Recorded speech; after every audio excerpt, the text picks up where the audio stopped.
Ani seakan menjadi alarm atau petanda kematian orang-orang di sekitarnya.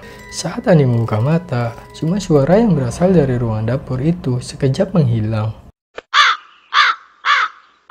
Assalamualaikum warahmatullahi wabarakatuh. Kembali lagi bersama gue Faul. Untuk kalian yang pertama kali nonton ke video ini, di sini gue menjelaskan tentang misteri dunia, sejarah dunia, mitologi dunia, dan perihal yang lagi viral. Di kesempatan kali ini, gue akan membahas video part 2-nya Ani, di mana Ani tidak hanya bisa melihat dan berinteraksi dengan makhluk halus. Ternyata Ani juga mempunyai kelebihan lain, yaitu mengetahui kematian. Dan inilah part 2 dari kisah Ani, yaitu Ani mengetahui kematian. Sebelum kita melanjutkan ke videonya guys, jangan lupa klik tombol subscribe, like dan komennya. Dan jangan lupa nyalakan lonceng notifikasinya agar kalian tidak ketinggalan video terbaru dari gua guys. Oke, di sini aja.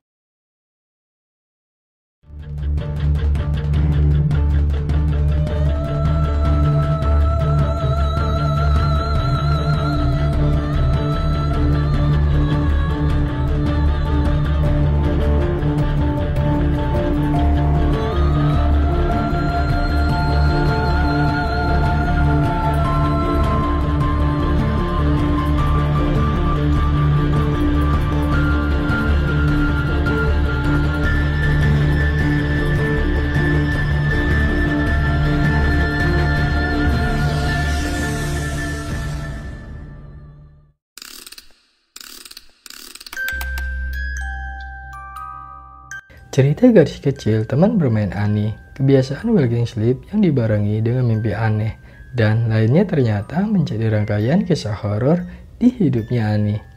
Bahkan sebelum dia berusia 1 tahun, Ani ternyata sudah mempunyai teman bermain juga di rumah neneknya. Teman tak kasat mata, teman yang selalu suka dekat dengan Ani, bahkan waktu Ani belum bisa bicara lancar. Mamanya pun bercerita tentang kisah Ani yang pernah terjadi dengan Ani waktu kecil. Pernah waktu itu saat orang tua Ani masih tinggal di rumah nenek. Saat itu di rumah neneknya cuma ada mama Ani dan Ani kecil yang masih berusia kurang lebih 1 tahun.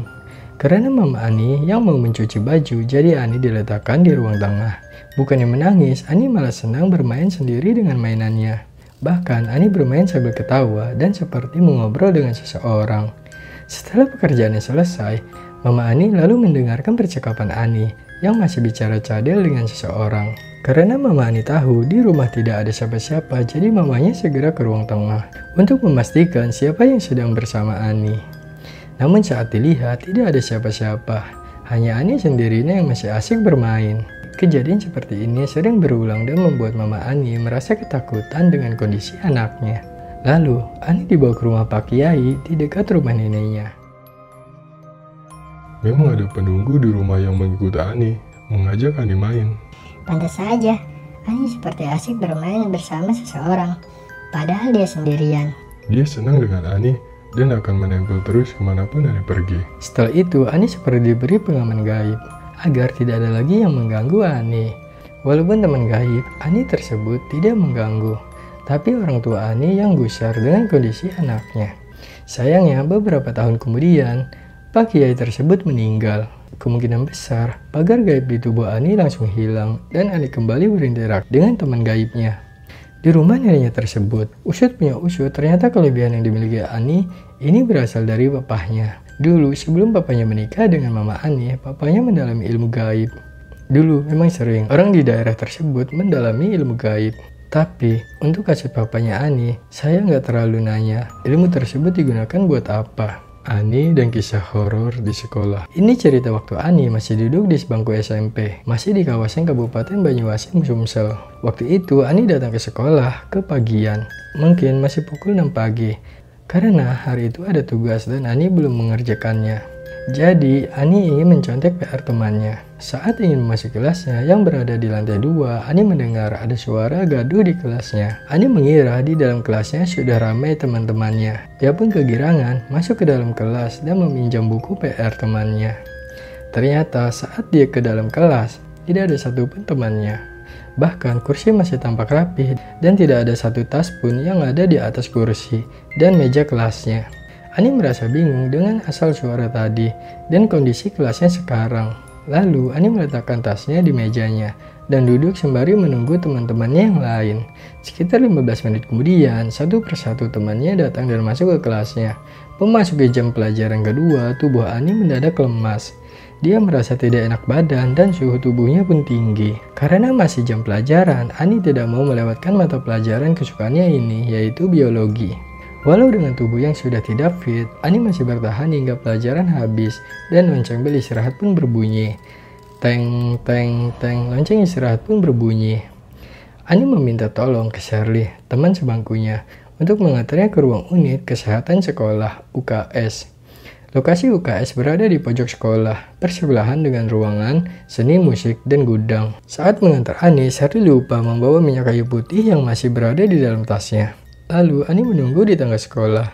Sedangkan Shirley kembali lagi ke kelasnya untuk mengambil minyak kayu putih. Nih, kamu jangan kemana-mana ya. Tunggu di sini. Aku ambil dulu minyak kayu putih. Iya, Sir. Tapi jangan lama-lama ya. Kepalaku pusing nih. Iya, bentar aja kok.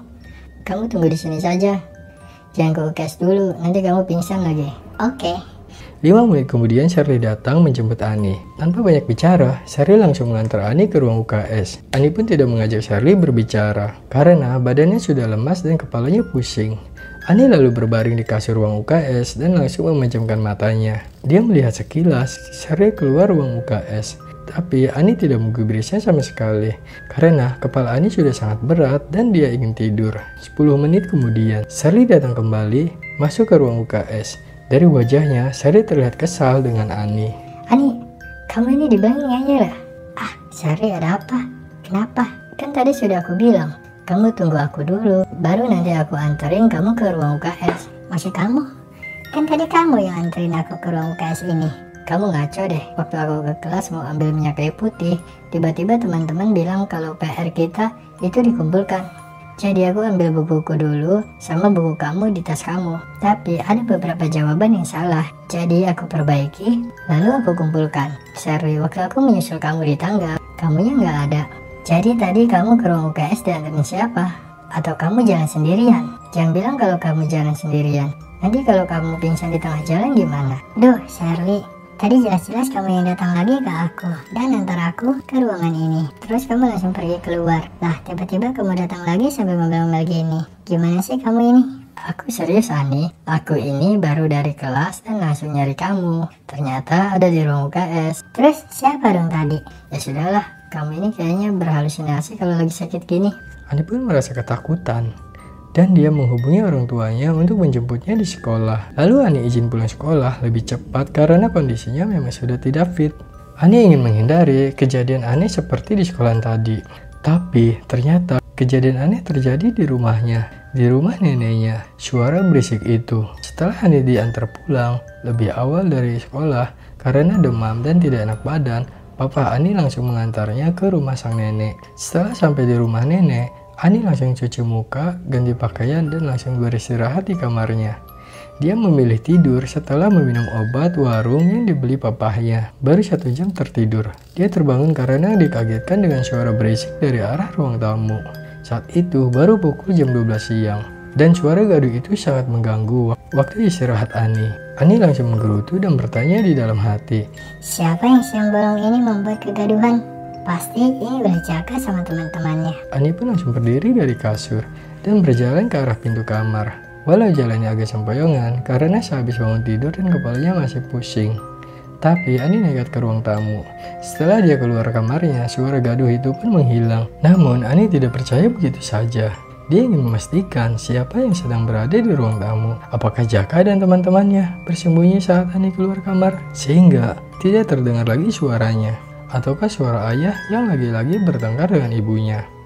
Ani ingin memastikan tanda tanya tersebut. Sesampainya di ruang tamu, di bagian depan rumah neneknya, hanya sunyi yang didapatinya.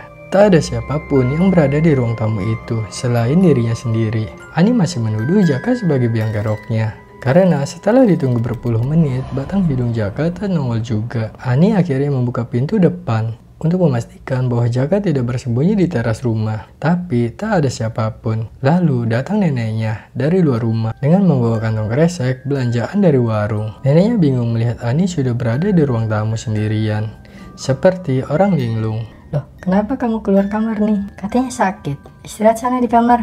Gimana mau istirahat? Berisik banget suara di ruang tamu. Suara apa nih? Gak jelas, suara berisik, rame, kayak orang ribut gitu.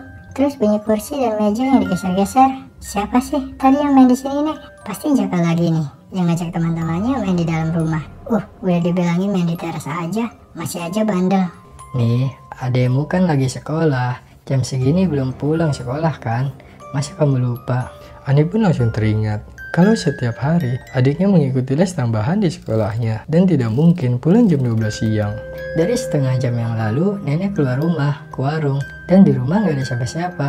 Cuma kamu sendirian yang lagi tidur di kamar. Gak nek, tadi berisik, apa tetangganya yang masuk? Gak mungkin, pintu kan digembok dari tadi. Gak ada siapapun ke rumah. Kamu mimpi kali nih? Biasa emang kalau lagi demam gitu, suka mimpi aneh-aneh. Ternyata, kejadian aneh pun gak berhenti sampai di situ aja. Saat malam datang, Ani yang tidur bersama Jaka adiknya di kamar tengah merasa ada yang aneh di luar kamarnya. Ani dan Jaka sudah tertidur, tapi tak lama setelah Ani memejamkan matanya, dia mendengar suara piring dan sendok yang berbenturan, seperti suara orang makan. Ada suara gapleh yang dibanting ke meja, seperti orang yang sedang asik bermain gapleh. Kebetulan kamar Ani berbatasan dengan ruang makan dan dapur yang berada di belakang kamar Ani. Kasur Ani juga disandering ke dinding, pembatas antara kamar dan ruang dapur. Jadi, apapun aktivitas di dapur terdengar jelas oleh Ani. Saat Ani membuka mata, semua suara yang berasal dari ruang dapur itu sekejap menghilang. Ani pun lalu kembali menutup mata dan tertidur. Tak lama kemudian, suara gaduh tersebut kembali terdengar. Ani merasakan ada hal yang aneh di ruang dapur. Karena di rumah cuma ada dia, adiknya, dan neneknya yang sedari tadi sudah tidur. Dia merasa ketakutan dan memeluk tubuh adiknya yang berada di sampingnya. Dalam ketakutan, Ani akhirnya bisa tertidur pulas. Petanda kematian. Tak hanya bisa melihat dan berinteraksi dengan makhluk halus. Ternyata Ani juga mempunyai kelebihan lain, yaitu mengetahui kematian. Namun bukan seperti film Mirror, Nirina Jubir, atau DIY1 versi Jepang ya. Ini beda versi lagi. Ani seakan menjadi alarm atau petanda kematian orang-orang di sekitarnya. Suatu waktu, pada malam hari, entah mengapa Ani tidak bisa tidur. Padahal adiknya, Jaka, sudah tertidur pulas dan waktu sudah menunjukkan waktu larut malam. Ani pun tampak gelisah. Karena selain tidak bisa tidur, ada hal yang di dirinya pun tidak tahu mengapa dia sebegitunya gelisah. Sampai menjelang subuh, terdengar pengumuman dari petugas masjid di dekat rumahnya melalui speaker masjid. Petugas masjid mengumumkan bahwa salah satu tetangga Ani baru saja meninggal sekitar 10 menit yang lalu. Setelah itu barulah azan subuh berkumandang. Setelah pengumuman kematian tersebut, Ani baru bisa tidur pulas. Entah mengapa, tubuhnya baru mau untuk tidur, baru merasa mengantuk dan kecapean. Awalnya Ani merasa ini hanya kebetulan saja. Namun kejadian seperti ini sering berulang secara terus-menerus. Sampai akhirnya, kalau Ani merasa gelisah, bahkan tidak bisa tidur di malam hari, dia sudah tahu kalau ada orang yang berada di dekatnya akan meninggal. Meskipun demikian, Ani tidak mau mendahului kekuasaan Tuhan. Dia menganggap ini adalah sebuah anugerah yang tidak perlu diumbar ke orang-orang banyak.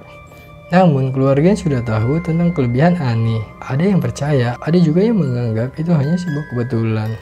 Percaya nggak percaya, wallahu alam. Kakek bersorban. Penampakan yang terlihat oleh Ani tidak selalu menyeramkan dan menakutkan. Bahkan banyak yang menghiburnya, seperti sosok gadis kecil, siswa yang menyamar menjadi Shirley, yang membantu ke UKS hingga satu ini, kakek bersorban yang ada di rumah nenek Ani. Ani ingat betul waktu itu dirinya kelas 1 SMA. Selepas pulang dari sekolah, sekitar pukul 1 siang, Ani segera mengganti baju seragamnya, sholat zuhur, dan tidur siang. Saat itu, posisi tidurnya terlentang menghadap ke langit-langit kamarnya. Memasuki waktu sholat asar, Ani merasa ada yang membangunkannya. Entah itu siapa, Ani pun terbangun dari tidurnya. Posisi Ani masih tertidur terlentang. Saat Ani membuka mata, sekilas di atas Ani, ada sosok kakek bersorban putih dan menggunakan sorban. Namun, yang dilihatnya tersebut hanyalah sekilas. Ani yakin kakek bersorban itulah yang membangunkannya untuk menjalankan sholat asar. Karena kejadian seperti itu kerap terjadi. Tapi, karena Ani termasuk malas menunaikan sholat 5 waktu, keseringan bolong-bolong, apalagi sudah memasuki masa haid, penampakan kakek bersorban itu pun lama-kelamaan menghilang. Beliau tidak percaya lagi muncul atau tidak mengingat Ani untuk segera melaksanakan sholat wajib. karena banyak sekali penampakan yang terlihat di Ani. Akhirnya, orang tua Ani memagari rumah mereka dengan pagar gaib. Karena tidak hanya di rumah neneknya saja, Ani sering melihat penampakan, bahkan berinteraksi dengan mereka, tapi juga di rumah orang tua Ani. Nomor togel keberuntungan. Ini juga terjadi sama Ani. Sebenarnya Ani gak minat yang namanya pasang nomor togel, tapi ini terjadi secara tidak sengaja, dan akhirnya dipasang nomor togel keberuntungan. Lokasinya di rumah orang tua Ani, bukan di rumah nenek Ani. Papa dan mamanya lagi ngobrol bertiga di ruang tamu. Lalu Ani bercerita tentang mimpi anehnya semalam. Dalam mimpi tersebut, dia mendatangi 3 lokasi di rumah neneknya, rumah orang tuanya, dan rumah kontrakan mereka dulu. Dalam mimpi tersebut ada juga adegan pembunuhan yang gak jelas ceritanya. Tapi di setiap lokasi yang ada dalam mimpi tersebut ada muncul angka-angka. Nah, coba aja dipasang angka itu ke togel. Iseng-iseng nih. Ayo pak, dipasang aja. Boleh juga tuh, iseng-iseng berhadiah. Iya, kali aja menang. Bisa beli tas sekolah baru. Ini mau kasih 1.000 untuk coba-coba. Kalau kalah kan gak rugi-rugi amat, cuma hilang 1.000 doang. Ya terserah. Ani juga nggak tahu gimana caranya masang togel itu. Lalu, Papa Ani memasang togel yang memang ada bandarnya di kawasan rumah mereka. Mereka sangat terlalu fokus banget sama nomor togel yang keluar. Beberapa hari kemudian, Ani, Mama, nomor togel kita tembus. Yang benar pak? Berapa dapatnya? 400.000. Rezeki nomblok nih. Boleh juga mimpi kamu nih, bisa benar gitu. Papa Ani kembali mengajak Ani untuk taruhan. Ini masih edisi tebak-tebakan aja antara anak dan ayah di rumahnya. Kali ini bukan nomor togel, tapi taruhan bola. Siapa yang akan menang? Tanding bola. Nih, kita taruhan yuk. Taruhan bola. Siapa yang menang nanti? Boleh, Ani pilih klub A. Klub A itu klub kacangan. Gak akan mungkin menang. Permainannya aja jelek. Masuk semifinal aja nggak mungkin. Nasib-nasiban banget. Pemainnya juga nggak terkenal dan jarang cetak gol. Iya, biarin aja. Pokoknya Ani pilih klub A. Kamu sembarangan aja milih. Pilih klub yang bagusan dikit apa? Ya udah, Papa pilih klub B. Sampai pertandingan final, ternyata yang menang sesuai dengan prediksi Ani. Klub A yang menjadi juara dan berhasil mengangkat trofi pertandingan tersebut. Sama halnya juga taruhan Ani dengan pacarnya. Yang, aku mau pasang taruhan bola. Menurut kamu yang mana ya? Klub merah aja, kayaknya menang. Gak mungkin, klub biru yang lebih hebat dari klub merah. Ya terserah kamu deh. Malamnya pacar Ani menelpon. Dan ternyata prediksi Ani pun tepat. Klub merah yang menang. Dan pacar Ani gigit jari karena kalah taruhan. Karena prediksinya sering tepat, Ani beberapa kali sering ikut taruhan bola dengan teman-teman prianya. Dari 10 kali taruhan, 8 kali taruhan Ani selalu menang. Dan Ani bisa mengantongi uang hasil taruhannya tersebut. Meskipun demikian, Ani tidak mau memanfaatkannya kelebihannya tersebut untuk mencari uang tambahan. Dejavu. Saat itu Ani masih duduk di kelas 2 SMA. Dia dan temannya berjalan berdua dari rumah ke arah sekolah siang hari. Kebetulan rumahnya tidak terlalu jauh dari sekolahannya. Waktu itu bulan puasa dan rencana malam besok mereka akan mengadakan buka bersama di sekolah. Jadi, mereka berdua ke sekolah untuk membantu teman-teman lainnya untuk mempersiapkan acara bukber malam besok. Di jalan, mereka melihat tanah kosong yang diisi semak belukar tinggi dan pohon-pohon yang ditanam oleh warga sekitar. Ada juga pohon bambu yang cukup menyeramkan di sana. Dan di kawasan itu memang terkenal dengan keangkerannya. Lalu, tiba-tiba Ani bercerita dengan temannya tentang apa yang dilihat. Vin, aku kayak lihat ada mayat ya di bawah pohon bambu itu. Sambil nunjuk ke pohon bambu di tanah kosong tersebut. Mayat apa nih? Mayat yang sudah membusuk. Usianya kayak usia papa aku, tapi nggak tahu kapan meninggalnya. Kapan kamu lihatnya?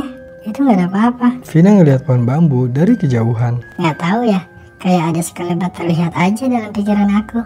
Kayak dejavu gitu. Kamu ngaco deh. Ini belum puasa kali, mana ada penampakan gitu. Udah gak usah aneh-aneh. Ini siang bolong tahu. Ternyata besok pagi di kawasan rumah Ani tampak heboh. Para warga menemukan sosok mayat yang sudah membusuk, tepat di bawah pohon bambu. Di sekolah, Ani pun tampak heboh mendengar penemuan mayat tersebut. Vina yang mendengar dari ayahnya mendadak cemas dan ketakutan. Tak lama kemudian, kondisi Vina jatuh sakit dan demam. Dan akhirnya absen masuk sekolah dan tidak ikut acara buka bersama di sekolah. Begitu juga dengan Ani, dia juga merasa ketakutan karena apa yang dia ceritakan kemarin benar-benar terjadi. Ani juga tidak berani lagi keluar malam, melewati tempat kejadian lokasi. 1 minggu kemudian, cerita Ani tersebar ke seluruh sekolahan. Vina yang awalnya tidak percaya, akhirnya percaya dan menceritakan semuanya ke teman-temannya. Kebanyakan dari teman-temannya tidak percaya dengan apa yang diceritakan Vina dan kemampuan yang dimiliki Ani. Tapi, Vina tetap percaya karena dia sendiri yang mendengar cerita Ani. Sebelum penemuan mayat itu benar terjadi, Vina selalu mewanti-wanti Ani agar tidak menceritakan hal-hal aneh lagi dengannya. Sejak saat itu, Ani pun enggan menceritakan hal mistis yang ia alami atau ia rasakan ke Vina. Sosok misterius karena heboh dejavu yang dialami Ani. Teman-temannya mulai menjauh dari Ani. Mereka merasa Ani aneh dan menakutkan. Tapi tak sedikit juga teman-temannya merasa penasaran dengan kelebihan Ani. Termasuk teman-teman mereka yang juga memakai ilmu gaib. Seperti ilmu kebal, ilmu pengasih, dan ilmu gaib lainnya. Ani juga sering melihat beberapa temannya dengan jeli. Karena merasa diperhatikan, beberapa temannya mendekat dan menanyakan mengapa Ani selalu melihat ke arahnya.